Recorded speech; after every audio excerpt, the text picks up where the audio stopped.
Christy Arnett here for Card Player TV with Jonathan Little. Thank you so much for coming, John. Thanks for having me. So what I wanted to talk to you about is the best way to analyze hand histories, because I know, like improving in your game is very important to analyze your game, and now with online poker and the ability to look over your hands, it's going to be a lot easier to see where your mistakes are making. So what processes do you go through to review your hands? Do you do it like every cast session or every tournament? Usually, whenever I'm playing cash games, at the end of every session, I'll take a look at my hands, the ones that I won the most in, lost the most in, and try to find where you're making mistakes, and then also find where you're doing good things to make sure that you don't let those habits lapse into bad ones eventually. Okay. Because you're constantly going over and redoing your game, and you have to make sure that you keep your good things good and make your bad things good as well. What are some of the really intricate things that you look at? Like, say you lost a big hand. What kinds of things are you looking for to maybe the next time you're in that kind of situation? I know it's not obviously going to be identical, but to maybe save bets, or what really small things are you looking for? Well, you have to make sure you're not really looking at the result of the hand, but where you actually got the money in. Because a lot of people say, oh, you lost the hand, you must have done it bad. But if you get in with aces pre-flop, it doesn't matter what you do. It's probably good. But I just try to see basically just how much equity you get it in with, and make sure that it's spots that you could easily not be dominated in, because sometimes, even though you got it in good, you won't get it in good the majority of the time. Right. Because your opponent's hand is based on a range of hands they could have. They may this one time have the lowest hand in their range, but you have to make sure the other times too that you're comparing your hand to their range, not necessarily just a specific hand. Okay. Yeah, like you said, it's hard to be not results oriented, and it's hard not to just want to look at the hands you lost and figure that stuff out. So, and I know a lot of things about wanting to improve. A lot of it has to do with ego. So is it ever hard to correctly analyze your hands? Do you ever talk to other people about your hands and show them your hand history to get another look? Because sometimes you're like, I just got so unlucky, or whatever it is.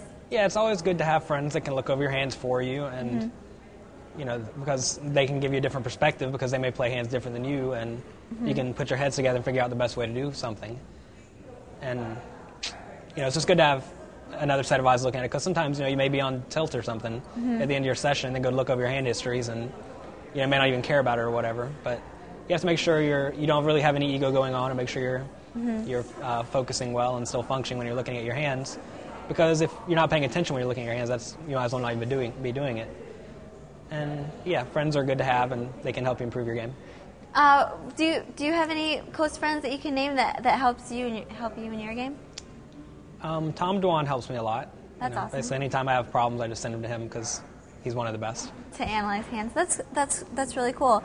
Now, I know that you've been playing online poker for a really long time, and obviously you have toned up your game and shut a lot of leaks, but of course every day the game's changing. Can you think of any leaks that you've plugged lately from just reading hand histories? Well, today I just got done with a session, and I noticed I was probably calling a little bit too much. Because whenever I was playing cash games today, and in cash games you generally have to give more respect to people's bets on the turn and the river. Why is that? Because generally people play a little bit nittier in cash games than they do in tournaments. Okay. And I guess I was in the tournament mindset because I played here yesterday at Foxwoods, and in tournaments I kind of let people bluff at me more often. Okay. Whereas in cash games some people seem a little bit more inclined just to check it down when they don't have it, and to bet whenever they do have it, whereas in tournaments they'll bluff at it a lot. So that's one of the leaks I'm dealing with right now. Okay, so you're looking at your hand histories, and then after you saw, so if you find a leak like that, then what kind of steps do you take and know from future hand histories if you've plugged that leak? Well, you'll see your win rate go up a little bit, but you can just look at your winning percentage at the showdown through programs like Poker Tracker or something like that. And so basically there's a lot of statistics you can look at by over a large sample of hands to see if you're making your win money at showdown go up, and stall showdown, stuff like that. When talking about hand histories and improving, is there anything else that you can think of that you'd like to add, especially for amateurs who are just getting into analyzing their game? I think it's also really good to watch other people play, through videos, or even get some hands from their hand history database or whatever, and just replay those hands through the replayer. There's a lot of replayers out there that can replay their hands, which is basically like watching one of their sessions. And you can see lots of spots where, like generic standard spots that people play that are a little bit different than yours. Mm-hmm. And that can help you see what you're doing wrong or maybe not doing right. Yeah, that's definitely a good point. Reading other people's hand histories can give you another whole perspective than just looking at your own. Right. Well, thank you so much, John. Thank you. Christy Arnett with Jonathan Little for Card Player TV.